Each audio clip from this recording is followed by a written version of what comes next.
एक बार फिर सोच लो, किस्मत बार बार मौका नहीं देती। त्रिकाल दृष्टि सील कोई ऐसी सील नहीं है जिसे तुम इतनी आसानी से हासिल कर सकते हो, और ये तुम्हारी ब्रह्म चक्र सील से कम ताकतवर भी नहीं है।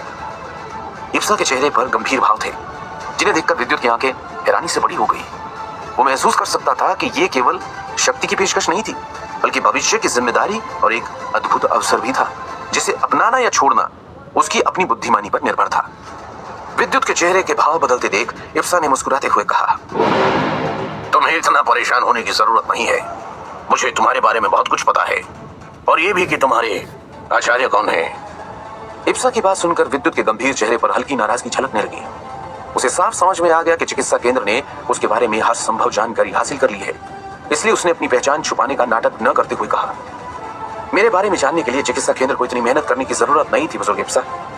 अगर आप या कोई चिकित्सा केंद्र का बुजुर्ग मुझसे मेरी पहचान पूछता तो मैं आपको इसके बारे में बताने से कभी पीछे नहीं हटता। इतना कहते ही विद्युत ने अपनी आत्मिक शक्तियों को बाहर निकाल लिया और खुद को मुकाबले के लिए पूरी तरह तैयार कर लिया।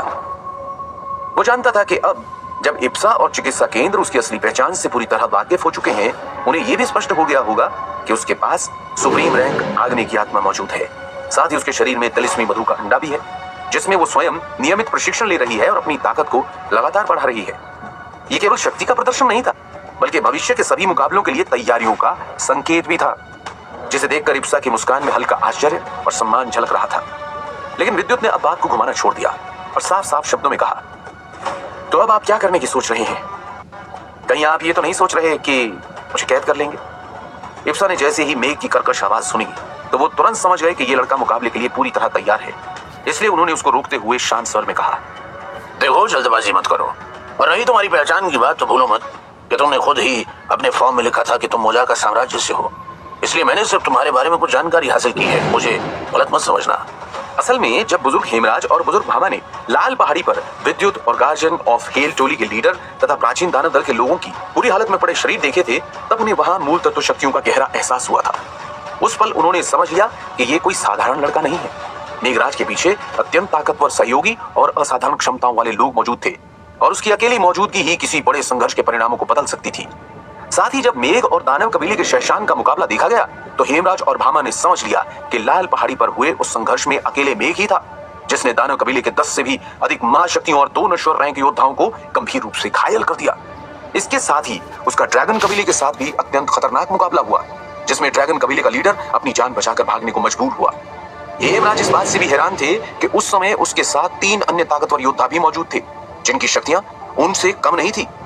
इसलिए उन्होंने समझ लिया कि यदि कोई मेघ को महाशक्ति रैंक योद्धा समझकर उसके साथ मुकाबला करता तो उसका क्या हाल होता। जब ये सारी बातें चिकित्सा केंद्र के बुजुर्गों को पता चली तो उन्होंने इप्सा से कहा कि वो मेघ की मदद करे। हालांकि तीनों सबसे बड़े बुजुर्ग जानते थे कि मेघ उन लोगों में से नहीं है जो जल्दबाजी में कोई फैसला लेता है, इसलिए उन्होंने इस विषय में चर्चा और योजना बनाने के लिए इप्सा को आगे भेजा। विद्युत भी अब समझ चुका था कि क्यों इप्सा ने उसे तकनीक इनाम में देने की बात कही थी, इसलिए उसने अपनी कुर्सी से उठते हुए इप्सा के सामने हाथ जोड़कर कहा, देखिए बुजुर्ग इप्सा, मैं आपकी दी हुई इस खास रहस्यमयी त्रिकाल दृष्टिशील को तो नहीं रखने वाला। इतना कहते ही कमरे में पीछे से एक तरतराती हंसी की आवाज पहुंची। तुमने ठीक कहा था केमिस्ट बुजुर्ग भामा, इस लड़के को बातों में फंसाना नामुमकिन है। मैं हैरान हूं, अगर मैं इस त्रिकाल दृष्टिशील का पहला स्क्रॉल भी किसी प्राचीन दानव कबीले को दे दूं तो वो एक बार भी नहीं सोचेगा, लेकिन इस लड़के ने तो मुझे भी हैरान कर दिया। ऐसा कहते ही कमरे में 3 परछाइयां उभर आई। ये परछाइयां कोई और नहीं बल्कि हेमराज, भामा और एक विशालकाय व्यक्ति थे, जिसे कुछ देर पहले नीलामी के मंच पर देखा गया था। अपने चारों ओर खड़े ताकतवर लोगों को देखकर भी विद्युत हैरान नहीं हुआ। उसने समझ लिया कि बाहर निकलना इतना आसान नहीं होने वाला है, क्योंकि उसको चारों ओर से घेर कर 4 ताकतवर धुंधली परछाइयां मौजूद थी। क्या त्रिकाल दृष्टि सील और आत्मिक शक्ति पंजा सील का सही इस्तेमाल विद्युत की ताकत और जिम्मेदारी को नई ऊंचाई तक ले जाएगा, या उसके लिए नई चुनौतियां लाएगा?